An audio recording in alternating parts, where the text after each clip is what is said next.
இன்றைக்கு இந்த ஆட்சி வந்த பிறகு கசாப்பு கடையில் ஆட்டை வெட்டுற மாதிரி மனித உயிர்களை வெட்டுகின்ற காட்சி இந்த ஆட்சியில் இருக்குது. இப்படி மோசமான ஆட்சி தேவையா?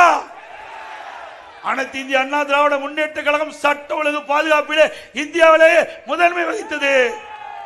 நான் முதலமைச்சர் இருந்த காலகட்டத்தான் 16-14 தமிழகத்திலே சட்ட ஒழுங்கு சிறப்பாக இருந்தது என்பதற்காக இந்தியா டுடே என்ற நிறுவனம் என்னை டெல்லிக்கு அழைச்சு துணை ஜனாதிபதி அவர்கள் எனக்கு அந்த விருது கொடுத்தாங்க.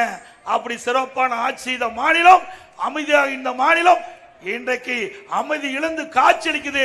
மக்களுக்கு பாதுகாப்பு இல்லை. அது மட்டும் இல்ல, இன்றைக்கு பாலியல் வன்கொடுமை, இந்த கஞ்சா போத, இந்த கஞ்சா எங்க விற்பனைக்கு வந்ததோ அப்பவே இந்த நாடு குட்டிச்சோராகி போச்சு. எங்க பார்த்தாலும் கஞ்சா விற்பனை. மாணவர்கள், இளைஞர்கள், பெரியவர்கள் அத்தனை பேரும் கஞ்சாக்கு அடிமையாகி கொலை, கொல்ல, திருட்டு, வழிப்பறிவு, பாலியல் வன்கொடுமை தினந்தோறும் நடக்காத நாளே இல்லை.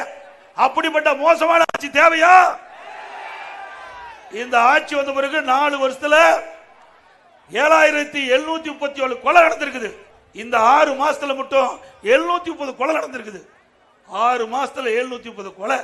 அப்படின்னா தமிழ்நாடு கொலை மாநிலமாக மாறிவிட்டது. இதற்கெல்லாம் முடிவு கட்டுகின்ற தேர்தல் 2026 சட்டமன்ற தேர்தல் என்பதை நேரத்தில் நினைவு கூர்ந்து